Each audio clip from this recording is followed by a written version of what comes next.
जिल्ह्याच्या राजकारणात वेगळा ठसा उमटवणारं हे लोणी गाव आणि या लोणी गावावर शोककळा पसरलेली आहे ती खंडारे कुटुंबातील 3 जणांच्या अकाली या संपूर्ण निधनानं.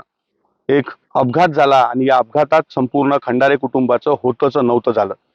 आज या संपूर्ण घटनेला 3 दिवस जे आहेत ते उलटलेले आणि संपूर्ण खंडारे कुटुंबासह गाव जे आहे ते संपूर्ण शोकाकुल परिस्थितीमध्ये आहे. आपल्यासोबत या कुटुंबातील या संपूर्ण अपघातामध्ये बचावलेले अविनाश खंडारे आहेत. दादा, या संपूर्ण दुःखद घटनेनंतर जर पाहिलं तर एक शोकाकुल परिस्थिती आहे. पदोपदी तुम्हाला कुटुंबाची आठवण या ठिकाणी येत आहे. काय प्रमुख मागणी आता पुढे या संपूर्ण घटनेनंतर तुम्ही करताय?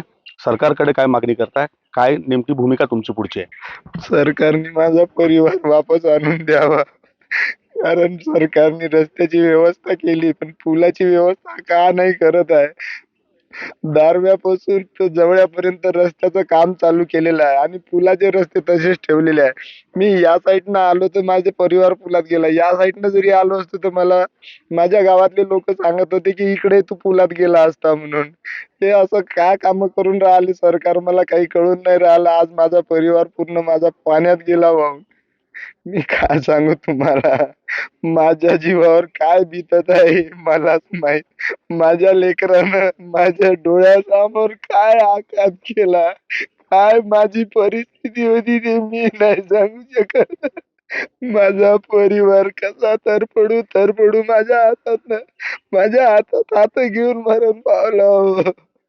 माझ्या पत्नीनं मला वाचवलं. माझ्या पत्नीनं मला काच उघडण्याची जर मला सांगितलं नसतं, आम्ही सगळे सोबत गुंडाळून गेलो असतो. काच उघडून मी माझा परिवार बाहेर काढण्याचा प्रयत्न केला. पण माझ्या हातातून निसटले सर्व. जवळपास मी 20 फूट खाली गेलो होतो. माझा परिवार 20 फूट खाली होता. एवढ्या खोल पाण्यात माझा परिवार होता. मला बोलू नका देवा आता. काय कशा पद्धतीनं तुम्ही या संपूर्ण घटनेच्या संदर्भानं पुढील कारवाईची मागणी या ठिकाणी खंडारे कुटुंबियातून करताय? येत्या 30 तारीख येऊन जी घटना मोठी घडली होती याच्यामध्ये खंडारे परिवारातील जे पूर्ण परिवार वाहून गेला. एक माधवीताई खंडारे आणि त्यांच्या 2 मुली वाहून गेल्या. याच्यामध्ये हा जो झालेला अपघात आहे, हा अपघात नसून हा प्रशासनामार्फत जाणून-बुजून केलेला खून आहे. हा खुनाचा गुन्हा 304 कलम अंतर्गत खंदारे परिवारातर्फे आणि लोणी गावातर्फे आम्ही प्रशासनावरती हा खुनाचा गुन्हा दाखल करणार आहे.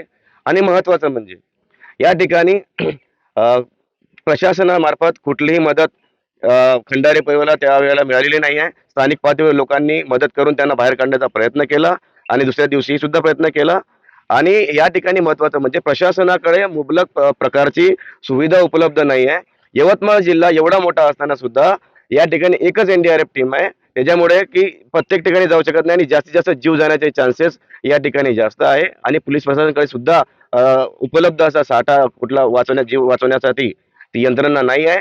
म्हणून ही पूर्ण प्रशासनाची चूक आहे आणि या प्रशासनाच्या विरोधात योग्य ती कारवाई करावी याकरिता आम्ही उद्या जिल्हाधिकाऱ्यांना भेटणार आहे. कोणाविरुद्ध गुन्हा तुम्ही या संपूर्ण घटनेच्या संदर्भानं दोषारोपण ठेवून दाखल करणार आहात? जे या अपघाताला ज्यांच्यामुळे हा अपघात झाला, माननीय मंत्री नितीन गडकरीजी जे रस्त्याचे मंत्री आहेत, प्लस या ठिकाणी जे पालकमंत्री आहेत ते, आणि या ठिकाणी ज्यांनी काम घेतलंय रस्त्याचं, ज्यांनी कुठल्याही प्रकारचा फलक न लावता त्या ठिकाणी केलेलं आहे, याच्यावर त्यांनी संपूर्ण प्रशासनावरती आम्ही हा खुनाचा गुन्हा मनुष्यवधाचा गुन्हा आम्ही दाखल करणार आहे. काय काय नेमकं सांगा? नमस्कार. ही जी दुर्दैवी घटना घडली याच्या मागे खऱ्या अर्थानं प्रशासनामध्ये अत्यंत बेदखलपणे बेजबाबदारपणे काम केलेलं आहे. माननीय जिल्हाधिकारी महोदय यांच्या अध्यक्षतेखाली जिल्हा आपत्ती व्यवस्थापन प्राधिकरण स्थापन करण्यात येते आणि त्या आपत्ती व्यवस्थापन प्राधिकरणामध्ये 24 तास त्या ठिकाणी कार्यरत यंत्रणा असते आणि ती कार्यरत यंत्रणा गाव पातळीपर्यंत अलर्ट असणं महत्त्वाचं असते. प्रत्येक ठिकाणी पूरप्रवण भागामध्ये त्या वेळोवेळी सूचना देणं, त्याचे फलक लावणं, त्या ठिकाणी त्यांची प्रिपेअर्डनेस यंत्रणा तिथे तयार करणं हे प्रशासनाचं काम आहे. आणि प्रशासनाने इतक्या गलथानपणे हा सगळा प्रकार हँडल केला, त्याच्यामुळे या दुर्दैवी कुटुंबावर हा दिवस पाहायला मिळाला. ॲक्च्युली महाराष्ट्रामध्ये, संपूर्ण महाराष्ट्रामध्ये जो हा आपत्ती व्यवस्थापन कायदा राबवण्यात येतो तो अत्यंत बेजबाबदारपणे राबवण्यात येतो. खऱ्या अर्थानं प्रत्येक सीझनमध्ये याच्या ज्या टीम्स तयार करण्यात येतात आपत्ती व्यवस्थापनाच्या, हे गाव पातळीवर असतात, तालुका पातळीवर असतात आणि जे जबाबदार अधिकारी त्या सगळ्या लोकांचे एक कोर टीम असते आणि यांनी ताबडतोब क्विक ऍक्शन घेऊन त्याच्यामध्ये लोकांचा जीव वाचवणं, त्या संपत्तीचा संरक्षण करणं यांची जबाबदारी आहे.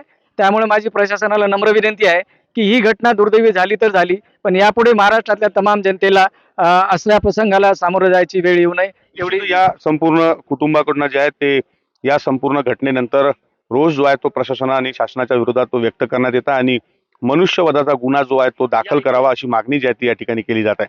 विवेक गावंडे, TV9 मराठी, लोणी, यवतमाळ.